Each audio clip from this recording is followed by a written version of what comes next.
भारत में पिछले 10 साल में 250 मिलियन लोग गरीबी से बाहर निकले हैं।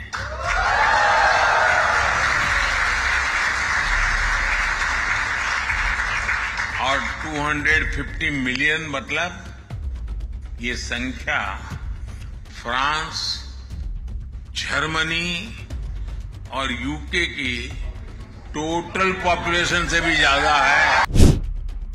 10 साल में गरीबों के लिए 40 मिलियन पक्के घर बनाए हैं और हम 30 मिलियन और घर बनाने वाले हैं। फाइनेंशियल इंक्लूजन को तो हम नेक्स्ट लेवल पर ले गए हैं। 10 साल में भारत में 500 मिलियन जनधन बैंक अकाउंट्स खुलवाए हैं। नमस्कार, मैं हूं संजीव श्रीवास्तव। आप देख रहे हैं 4PM न्यूज नेटवर्क। आपने ये बैक टू बैक प्रधानमंत्री नरेंद्र मोदी जी के भाषणों की क्लिप्स देखी। इसे देखकर आप जरूर ये सोच रहे होंगे कि ये आखिर क्या माजरा क्या है। कोई विज्ञापन नहीं है, चुनावी विज्ञापन नहीं है। अवसर है प्रधानमंत्री की पोलैंड यात्रा का। और पोलैंड की यात्रा में वार्सा में अप्रवासी भारतीयों से मुलाकात के दौरान करीब 50 मिनट के भाषण में प्रधानमंत्री जी ने जिस अंदाज में प्रस्तुति दी, उसके बाद सवाल यही पैदा हो रहा है कि चुनाव तो भारत में हो रहे हैं। भारत के 2 राज्य हैं, एक जम्मू कश्मीर और दूसरा हरियाणा, जहां चुनावी बिगुल फुका हुआ है और वहां विपक्ष जमावट में लगा हुआ है। और विपक्ष जमावट कर रहा है, अपने पत्ते चल रहा है, खेल रहा है। इन सब के बीच प्रधानमंत्री पोलैंड और यूक्रेन गए हुए हैं। और यूक्रेन जाने के ठीक पहले जब वो पोलैंड के वार्सा में प्रवासी भारतीयों से रूबरू हुए तो उनका अंदाज कुछ यही था। ऐसा लगा मानो वे चुनावी सभा को संबोधित कर रहे हैं। और हमें तो यही स्मरण हुआ जब प्रधानमंत्री नरेंद्र मोदी जी ने लोकसभा में जो परिसर में कहा था कि भाई ऐसा लग रहा है कि विपक्ष मेरा गला दबा रहा है। तो ऐसा भी लग रहा है हमें कि शायद विपक्ष जब भारत में प्रधानमंत्री जी का गला दबा रहा है तो अब वो बोले कहां। तो उन्होंने शायद पोलैंड के वार्सा के मंच को चुन लिया। और वो थमे या रुके नहीं। जैसा मैंने बताया कि लगभग 50 मिनट के लंबे भाषण में उन्होंने जितनी चीजें उठाई, जितनी चीजें बताई, बार बार ऐसा लगा कि वे कोई हरियाणा या जम्मू कश्मीर की कोई चुनावी सभा को संबोधित कर रहे हैं। और यह भी प्रतीत हुआ कि कहीं ऐसा तो नहीं कि जो मोदी जी के भाषण लिखने वाले हैं, उनका स्टाफ है, वो गलत भाषण का जो कागज या स्क्रिप्ट है वो मोदी जी को थमा बैठा। और मोदी जी ने भी आनन फानन में सब कुछ पढ़ दिया, सब कुछ वहाँ यशोगान कर दिया अपने 10 साल के कार्यकाल का। हालांकि देश में किसी से छुपा नहीं कि क्या कुछ स्थितियां हैं। अब प्रधानमंत्री जी का और आगे सुनिए। जो मैंने कहा कि ऐसा लगा जैसे प्रधानमंत्री चुनावी सभा को संबोधित कर रहे हैं। वो हेल्थ इंश्योरेंस के क्षेत्र में उनकी सरकार ने भारत में क्या कुछ किया है वो बता गए। फिर उन्होंने ब्रॉडबैंड 5G 6G को लेकर जो कथित प्रयास हो रहे हैं, 5G और 6G की हालत क्या है। अभी तो 6G आना है। जो मौजूदा 5G है, BSNL तो अभी लेके आ नहीं पाया है पूरी तरीके से। लेकिन जो प्रधानमंत्री जी के मित्र हैं, राहुल गांधी जी, तो उन्हें वो एक संज्ञा दे चुके हैं, वो 1 और 2 वाली। तो उनके जो या और ऐसे उद्योगपति हैं, उन सबसे जो BSNL के बाद ये जो मिली हुई है देशवासियों को सो कॉल्ड 5G, तो उसका कहीं यशोगान कर रहे हैं। वो पब्लिक ट्रांसपोर्ट की भी बात कर रहे हैं कि पब्लिक ट्रांसपोर्ट के क्षेत्र में क्या कुछ किया गया है। सुनिए आप ये 2-3 चीजें जैसे मैंने जो बताई, चाहे हेल्थ इंश्योरेंस की बात हो, चाहे ब्रॉडबैंड 5G 6G की बात हो, या फिर पब्लिक ट्रांसपोर्ट की बात हो। प्रधानमंत्री जी को सुनिए, बड़ा मजा आएगा, दिलचस्प लगेगा आपको। और आप भी यही कहेंगे कि प्रधानमंत्री जी को आखिर हुआ क्या है। भारतीयों को सरकार 5 लाख रुपए का फ्री हेल्थ इंश्योरेंस देती है। पिछले एक दशक में भारत में ब्रॉडबैंड यूजर्स की संख्या भी 60 मिलियन से बढ़कर 940 मिलियन से ज्यादा हो चुकी है। बीते दशक में करीब 7 lakh kilometre 7 lakh kilometre optical fibre बिछाया गया है। ये हमारी पृथ्वी के चारों ओर 70 बार चक्कर लगाने जितना है। देश के हर जिले तक 5G नेटवर्क पहुंचाया है।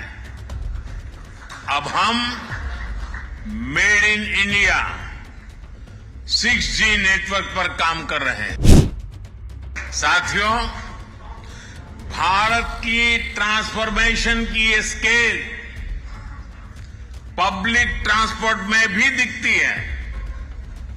2014 में भारत के 5 शहरों में ऑपरेशनल मेट्रो थी। तो आपने ये भी सुना, अब और सुनिए इसके बाद। भारत में मेडिकल की जो सीटें हैं, 300 से ज़्यादा नए मेडिकल कॉलेज, और बाकी और क्या कह रहे हैं इस क्षेत्र को लेकर, जबकि भारत में स्वास्थ्य सेवाओं के भी हाल बेहाल हैं और उसकी गूंज बार बार होती है। तो इस क्षेत्र को लेकर वो क्या कह रहे हैं, इसे सुनिए। मैं आपको हेल्थ सेक्टर का एक उदाहरण दूंगा। पिछले 10 सालों में हमने भारत में 300 से ज्यादा नए मेडिकल कॉलेज बनाए। पिछले 10 साल में भारत में मेडिकल सीट्स बढ़कर अब 2 गुनी हो चुकी है। 10 साल में डबल। इन 10 सालों में हमने अपने मेडिकल सिस्टम में 75,000 नई सीटें जोड़ी है। अब आने वाले 5 सालों में हम मेडिकल की 75,000 नई सीटें और जोड़ने का लक्ष्य लेकर चल रहे हैं। अब आपने ये भी सुन लिया कि साहिब क्या कुछ बतलाया, समझा रहे हैं। और जो मैंने आपसे कहा कि वो जब माइक और मंच संभालते हैं तो भूल जाते हैं। और जो लोकसभा का 2024 का इलेक्शन था, उस इलेक्शन की धांधलियों की गूंज भी बहुत हुई, जमकर आरोप लगे, जमकर कटघरे में खड़ा किया गया चुनाव आयोग को। लेकिन मोदी जी चुनाव आयोग की तारीफ करने से भी नहीं चूके। संकेत के साथ उन्होंने राजीव कुमार जी की बिना नाम लिए चुनाव आयोग की तारीफ कर दी। ये भी सुनिए। भारत के इन चुनावों में हजारों पॉलिटिकल पार्टी ने हिस्सा लिया। करीब 8,000 कैंडिडेट्स मैदान में थे। 5 मिलियन से ज्यादा वोटिंग मशीन्स, 1 मिलियन से ज्यादा पोलिंग स्टेशंस, 15 मिलियन से ज्यादा कर्मचारी। इस स्केल का मैनेजमेंट, इतनी एफिशिएंसी और चुनाव पर इस लेवल का ट्रस्ट, ये भारत की बहुत बड़ी ताकत है। अब ये चुनाव आयोग को सुना आपने। अब इससे ज्यादा जो एक हैरत की बात क्या हो सकती, किसी देश के प्रधानमंत्री दूसरे देश में जाते हैं, वो यदि राहुल गांधी या कोई देश के दूसरे नेता कुछ बोल जाएं किसी दूसरे मुल्क में, तो बहुत बवाल काटा जाता है भारतीय जनता पार्टी की ओर से। और उसके जो ट्रोल आर्मी है 2-2 रुपए वाली, बहुत बवाल काटती है, बहुत ब्लेम करती है कि राष्ट्रद्रोह की श्रेणी में आते हैं ऐसी बातें, और कहीं ना कहीं देश को बदनाम करने की साजिश रची जाती है। तमाम बातें होती हैं। लेकिन प्रधानमंत्री जी क्या कह रहे हैं कि 2014 के पहले जो भारत की नीति थी समान दूरी बनाने की, उसे हमने खत्म कर दिया है। सुनिए इसे भी आप। भारत की नीति थी कि सारे देशों से समान दूरी बनाए रखो।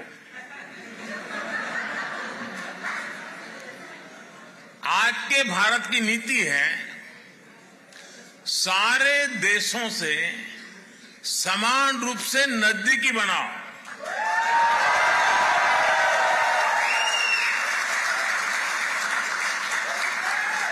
आज का भारत सबसे जुड़ना चाहता है।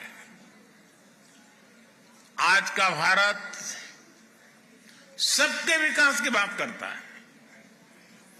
आज का भारत सबके साथ है, सबके हित की सोचता है। ये भी आपने सुन लिया। वही मैं कह रहा हूं कि आखिर साहेब को हुआ क्या है, प्रधानमंत्री जी को आखिर हुआ क्या है, और जो उनकी एक शैली होती है कि चुनावी मोड में आ जाते हैं। अब भारत में तो दाल गल नहीं पा रही।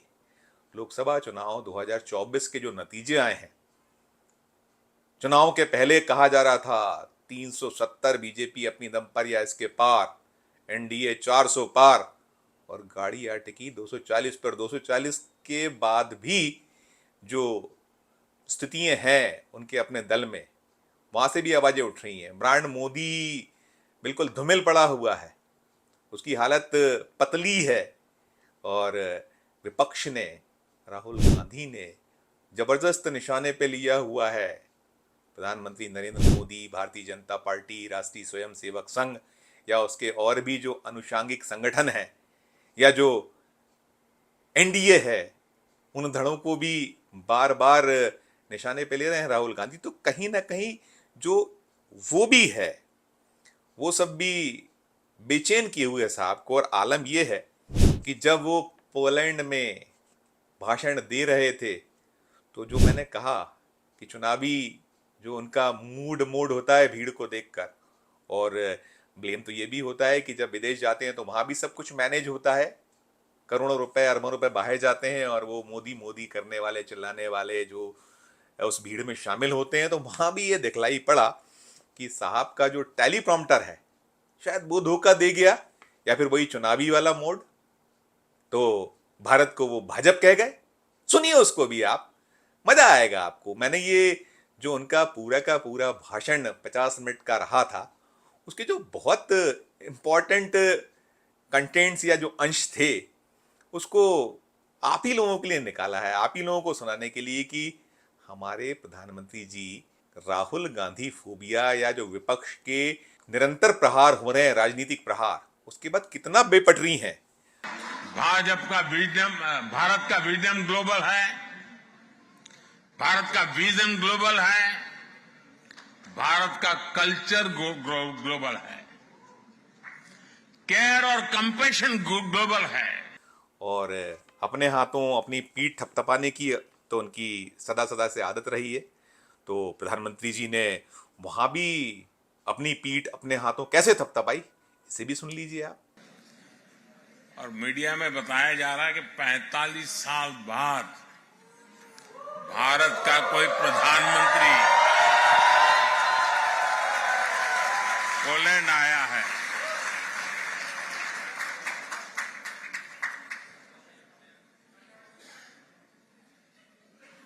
बहुत सारे अच्छे काम मेरे नसीब में ही है।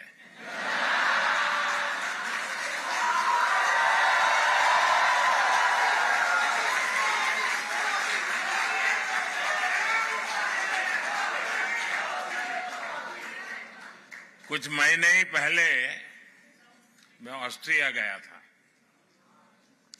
वहां भी 4 दशक बाद भारत का कोई प्रधानमंत्री वहां पहुंचा था।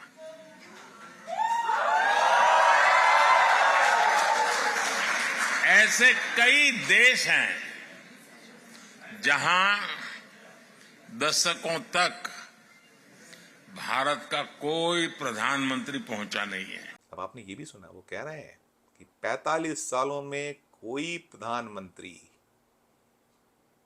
नहीं गया था फला देश में, पोलैंड नहीं आया था कोई दूसरा प्रधानमंत्री।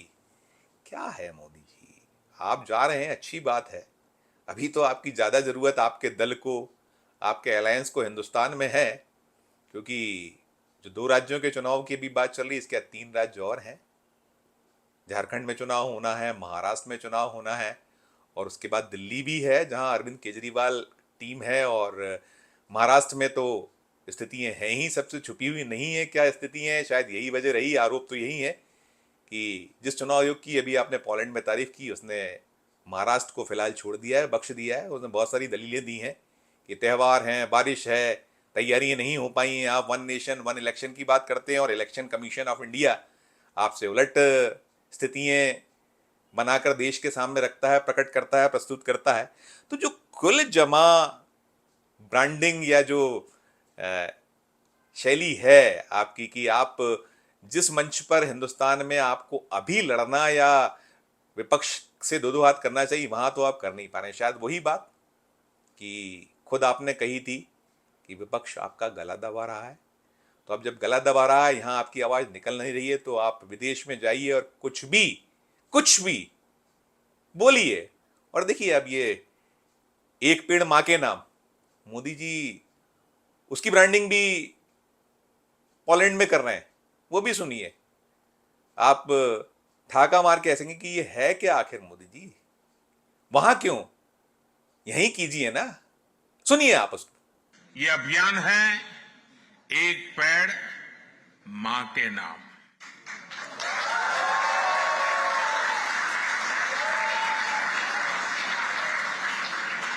करोड़ों भारतवासी आज अपनी जन्मदाता मां के नाम पर पेड़ लगा रहे हैं और इससे धरती मां की भी रक्षा हो रही है। तो कुल जमा ये पूरा का पूरा जो एक दृश्य है, ये पोलैंड के वारसा से निकला हुआ है, जहां प्रधानमंत्री जी ने मंच संभाला, माइक संभाला और भीड़ दिखी।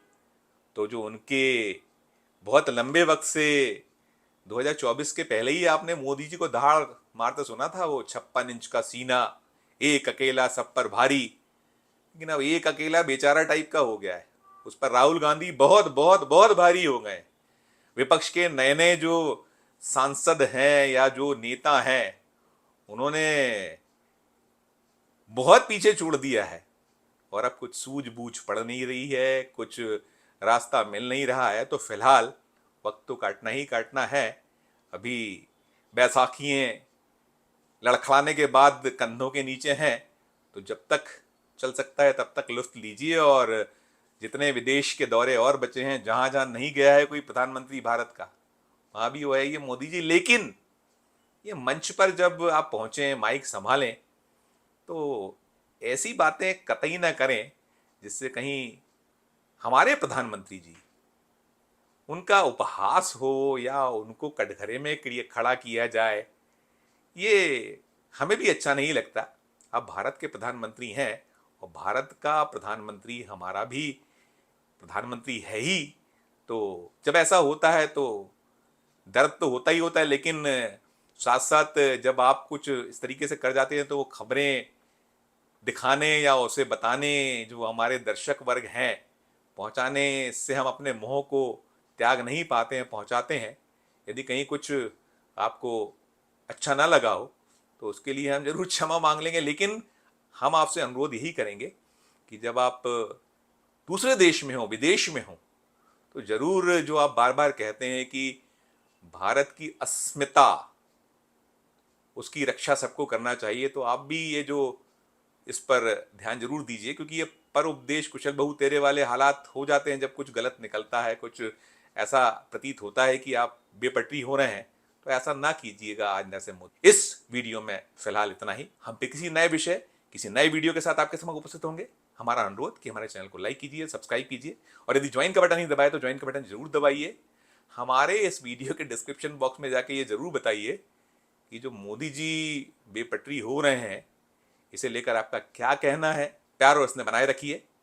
धन्यवाद, नमस्कार।